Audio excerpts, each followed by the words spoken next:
ರಾಜ್ಯದಲ್ಲಿ 2 ಹಂತಗಳ ಲೋಕಸಭಾ ಕದನ ಧಾಮ್ ಧೂಮ್ ಅಂತ ಮುಕ್ತಾಯನ ಆಯಿತು. ಇನ್ನೇನಿದ್ರು ಫಲಿತಾಂಶಕ್ಕಾಗಿ ಕಾಂಗ್ರೆಸ್ ನಾಯಕರು ಕಾಯ್ತಿದ್ದಾರೆ. ಆದರೆ ಎಲೆಕ್ಷನ್ ರಿಸಲ್ಟ್ ಬಂದ್ಮೇಲೆ ಸರ್ಕಾರದಲ್ಲಿ ಮಹತ್ತರ ಬೆಳವಣಿಗೆ ಆಗೋದು ನಿಶ್ಚಿತ.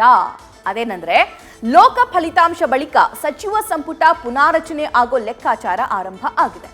ಸಿದ್ದರಾಮಯ್ಯ ಸರ್ಕಾರದ ಕ್ಯಾಬಿನೆಟ್ ಸೇರೋದಕ್ಕೆ ಕೈ ಶಾಸಕರು ಈಗಾಗಲೇ ಸರ್ಕಸ್ ಮಾಡ್ತಿದ್ದಾರೆ.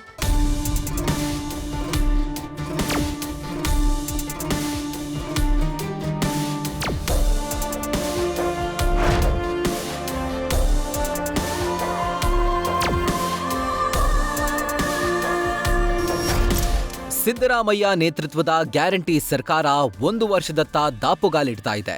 ಸಚಿವ ಸಂಪುಟದ ಸದಸ್ಯರು ಆಯಾ ಖಾತೆಯನ್ನ ಜವಾಬ್ದಾರಿಯಿಂದ ನಿಭಾಯಿಸುತ್ತಿದ್ದಾರೆ. ಇದೇ ಹೊತ್ತಲ್ಲಿ ಲೋಕಸಭಾ ಕದನ ಮತ್ತಷ್ಟು ಬೆಳವಣಿಗೆಗೆ ಮುನ್ನುಡಿ ಬರೆಯುವ ಸೂಚನೆ ಕೊಟ್ಟಿದೆ.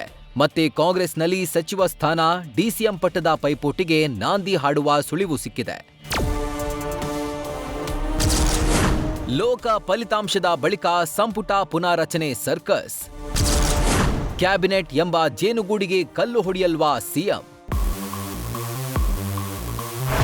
ಲೋಕಸಭಾ ಚುನಾವಣಾ ಫಲಿತಾಂಶದ ಬಳಿಕ ಸಿದ್ದರಾಮಯ್ಯ ಸರ್ಕಾರದ ಜೋರು ಲೆಕ್ಕಾಚಾರ ಶುರುವಾಗಿದೆ. ಈಗಾಗಲೇ ಸಚಿವ ಸಂಪುಟ ಪುನಾರಚನೆಯ ಬಗ್ಗೆ ಸಚಿವರು ಲೆಕ್ಕಾಚಾರ ಹಾಕ್ತಿದ್ದಾರೆ. ಅಲ್ಲೇ ಕ್ಯಾಬಿನೆಟ್ನಲ್ಲಿ ಸ್ಥಾನ ಪಡೆಯಲು ಹಲವು ಹಿರಿಯ ಶಾಸಕರು ಪ್ಲಾನ್ ರೂಪಿಸುತ್ತಿದ್ದಾರೆ. ಈ ಮಧ್ಯೆ ಪ್ರಬಲ ಖಾತೆ ಜೊತೆಗೆ ಡಿಸಿಎಂ ಹುದ್ದೆ ಪಡೆಯಲು ಪೈಪೋಟಿ ಮಾಡ್ತಿದ್ದಾರೆ. ಜಾತಿವಾರು, ಜಿಲ್ಲಾವಾರು ಲೆಕ್ಕದಲ್ಲಿ ಸಚಿವ ಸ್ಥಾನ ಪಡೆಯಲು ಮಾಸ್ಟರ್ ಪ್ಲಾನ್ ರೂಪಿಸಿದ್ದಾರೆ. ಆದರೆ ಸಿದ್ದರಾಮಯ್ಯನವರ ತಲೆಯಲ್ಲಿ ಓಡ್ತಾ ಇರೋ ಕ್ಯಾಲ್ಕುಲೇಷನ್ನೇ ಬೇರೆ. ಕಾಂಗ್ರೆಸ್ ಶಾಸಕರು ಹಾಕಿರೋ ಲೆಕ್ಕಾಚಾರ ಅಂದ್ರೆ ಸಂಪುಟ ಪುನಾರಚನೆಯ ಗೋಜಿಗೆ ಹೋಗದಿರಲು ಸಿಎಂ ನಿರ್ಧಾರ ಮಾಡಿದ್ದಾರೆ ಅಂತ ತಿಳಿದು ಬಂದಿದೆ.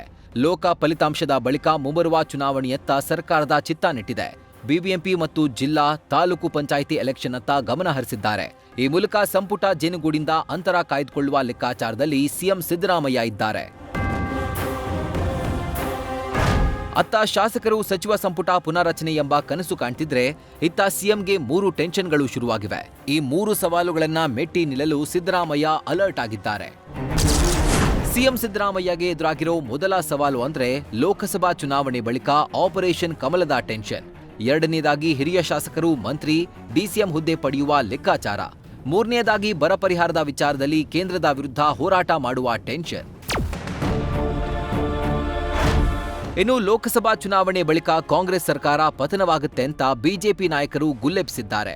ಇದರ ಜೊತೆಗೆ ಬಿಜೆಪಿಗೆ ಚೋಕ್ ಕೊಡಲು ಜೆಡಿಎಸ್ ನಾಯಕರು ಮುಂದಾಗಿದ್ದಾರೆ ಅಂತ ತಿಳಿದು ಬಂದಿದೆ. ಲೋಕಸಭಾ ಚುನಾವಣೆ ಫಲಿತಾಂಶ ನೋಡಿಕೊಂಡು ಮುಂದಿನ ಹೆಜ್ಜೆ ಇಡಲು ಜೆಡಿಎಸ್ನ ಕೆಲ ಶಾಸಕರು ಸಜ್ಜಾಗಿದ್ದಾರೆ.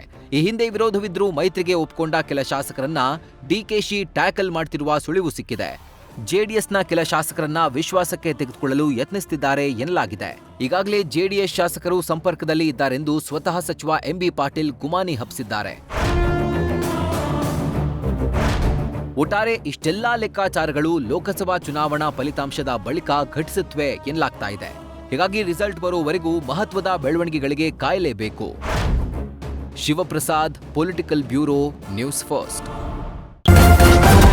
ನ್ಯೂಸ್ ಫಸ್ಟ್ ನಿರ್ಭೀತಿಯಿಂದ ನಿಮ್ಮ ಪರವಾಗಿ.